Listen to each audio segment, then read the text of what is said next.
Assalamualaikum warahmatullahi wabarakatuh. Innal hamdalillah nahmaduhu wa nasta'inuhu wa nastaghfiruh wa na'udzu billahi min shururi anfusina wa min sayyiati a'malina. Man yahdihillahu fala mudhillalah wa man yudlil fala hadiyalah. Asyhadu an la ilaha illallah wahdahu la syarikalah wa asyhadu anna Muhammadan abduhu wa rasuluh. Amma ba'd. Ma'asal muslimin, hadirin salat Isya dan tarawih berjamaah rahimani wa rahmakumullah. Alhamdulillah, segala puji bagi Allah Subhanahu wa taala yang dengan kenikmatan, hidayah serta pertolongannya kita masih bisa melaksanakan ibadah di bulan yang penuh ampunan, rahmat dan barokahnya ini. Semoga Allah Subhanahu wa taala menerima semua amal ibadah kita. Ma'asal muslimin rahimani wa rahmakumullah, bulan suci Ramadan adalah salah satu momentum yang terbaik untuk kita mensucikan jiwa dan hati kita dari segala bentuk kotoran dan penyakitnya. Karena apalah artinya bulan yang suci, tempat yang suci, waktu yang suci kalau kita tidak mensucikan jiwa dan hati kita. Allah berfirman, qad aflaha man zakkaha wa qad khaba man dassaha. Sungguh beruntung orang-orang yang mensucikan jiwanya dan sungguh rugi orang-orang yang mengotori jiwanya. Di antara sekian banyak kotoran dan penyakit jiwa serta hati adalah penyakit hasad, iri dan dengki. Penyakit hasad, iri dan dengki, penyakit yang sangat berbahaya dan menimpa banyak manusia. Bahkan Syekhul Islam Ibnu Taimiyah rahimahullah berkata, ma khala jasadun min hasad. Tidak ada badan manusia yang terlepas dari penyakit hasad, iri dan dengki. Lakinnal karim yukhfi.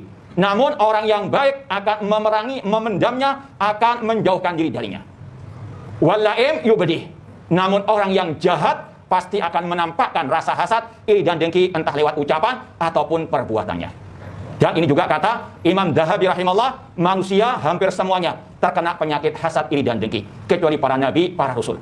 Penyakit hasad, iri dan dengki bukan hanya menimpa para pedagang di pasar atau orang-orang yang memiliki usaha urusan dunia, bahkan orang-orang yang menisbatkan diri kepada ilmu agama, para penuntut ilmu agama, para dai, para ustaz. Oleh karena itulah para ulama menulis dalam adab-adab penuntut ilmu, diantaranya agar penuntut ilmu menjauhkan diri dari penyakit hasad, iri dan dengki. Karena ini penyakit yang sangat berbahaya. Yang pertama, kenapa ini di antara yang berbahaya? Karena ini penyakitnya iblis laknatullah alaih. Bahkan Al-Imam Ibnu Qayyim rahimahullah dalam kitab beliau Badailul Fawaid mengatakan, al-hasid syabihun bi iblis. Orang yang hasad, iri dan dengki itu mirip dengan iblis.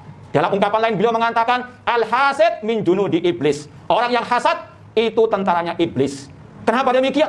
Karena iblis ketika diperintahkan oleh Allah untuk sujud kepada Adam, namun dia menolak, dia enggan, dia tidak mau. Wa id qulna lil malaikati isjudu li adama fasajadu illa iblis aba wastakbara wa kana minal kafirin. Ingatlah ketika kami kata Allah berkata kepada para malaikat, sujudlah kepada Adam. Semua mereka sujud kecuali iblis. Dia enggan, dia sombong dan dia termasuk orang-orang kafir. Kesombongan iblis, tidak maunya iblis sujud kepada Adam karena dia iri dan dengki dengan kedudukan Nabi Adam alaihissalam. Kenapa kok Nabi Adam yang dimuliakan? Ana khairun minhu, khalaqtani min narin wa khalaqtahu min tin. Iblis mengatakan, "Ya Allah, aku engkau ciptakan dari api, sedangkan Adam engkau ciptakan dari tanah." Iblis iri, iblis dengki dengan Nabi Adam alaihissalam, dan dia pun tidak mau sujud kepada Adam alaihissalam. Inilah penyakit iblis, inilah akhlak iblis, hasad, iri dan dengki. Kemudian di antara yang menunjukkan bahayanya penyakit hasad, iri dan dengki, kata para ulama, penyakit hasad, iri dan dengki adalah penyakitnya ahlul kitab, terutama orang Yahudi. Allah ketika mensifati orang Yahudi, Allah berfirman, wadda katsirun min ahlil kitabi law yarudunakum min ba'di imanikum kufaran hasanan min indi anfusihim. Sungguh orang-orang ahli kitab sangat berantusias agar kalian kaum muslimin murtad dari agama kalian hasadan, karena hasad, iri dan dengki yang ada pada diri mereka. Ini penyakitnya ahlul kitab, orang Yahudi yang Allah katakan ghairil maghdub, mereka adalah orang yang dimurkai oleh Allah Subhanahu wa taala. Dan Rasul mengatakan, man tashabbaha biqaumin fahuwa minhum. Barang siapa menyerupai suatu kaum, dia termasuk kaum tersebut. Kemudian yang ketiga, di antara yang menunjukkan bahayanya penyakit hasad, iri dan dengki. Orang yang hasad, dia memprotes takdir Allah. Dia tidak ridha dengan pembagian dari Allah. Dia tidak ridha dengan takdir Allah Subhanahu wa taala.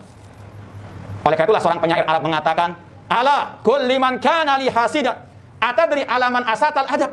Asatal adab ala Allah fi fi'lihi li annaka la tarda lima wahab. Ketahuilah, katakan kepada orang yang hasad kepadaku, tahukah dirimu kepada siapa engkau kurang ajar? Kepada siapa engkau kurang adab? Asatal adab ala Allah. Engkau kurang ajar kepada Allah karena engkau tidak ridha dengan apa yang Allah berikan kepadaku. Ma'asal muslimin rahimani wa rahimakumullah. Semuanya sudah Allah bagi, dari urusan kedudukan, ilmu, dari urusan harta dan sebagainya. Kalau orang itu tidak ridha dengan pemberian Allah, hasad, maka dia protes kepada Allah. Na'udzubillahi min dzalik. Kemudian yang keempat, ma'asal muslimin, di antara yang menunjukkan bahayanya penyakit hasad kata para ulama, Allah Subhanahu wa taala memerintahkan kepada kita untuk berlindung kepadanya dari orang-orang yang hasad ketika hasad. Bahkan Allah mensejajarkannya dengan bahayanya penyakit sihir atau bahayanya sihir. Seperti yang Allah firmankan dalam surat Al-Falaq, "Wa min syarrin nafatsati fil 'uqad wa min syarri hasidin idza hasad." Katakan Nabi Muhammad, aku berlindung kepada Allah dari kejahatan tukang-tukang sihir dan juga dari kejahatan, kejelekan orang yang hasad ketika hasad. Allah memerintahkan kita untuk berlindung kepadanya dari bahayanya penyakit hasad dan dari orang yang hasad. Ini menunjukkan bagaimana penyakit hasad sangat berbahaya. Bahkan kata para ulama bisa membunuh tanpa senjata tajam. Oleh karena itulah ma'asal muslimin, harus kita banyak berlindung kepada Allah dari kejahatan orang-orang yang hasad. Dan di antara bahaya hasad, dan ini yang terakhir yang perlu kita sampaikan, penyakit hasad mengantarkan kepada banyak kejahatan, kemaksiatan, kezaliman. Kita ingat kisah Nabi Yusuf alaihissalam. Bagaimana beliau dimasukkan ke dalam sumur dengan tujuan untuk membunuh beliau. Siapa yang melakukan? Saudara-saudara beliau sendiri, saudara kandung beliau sendiri. Kenapa? Karena mereka hasad kepada Nabi Yusuf alaihissalam. Karena Nabi Yusuf lebih dicintai oleh ayah mereka. Demikian pula Allah mengisahkan pembunuhan pertama di atas muka bumi ini. Apa sebabnya? Penyakit hasad, iri dan dengki. Yaitu kisah dua anak Adam alaihissalam.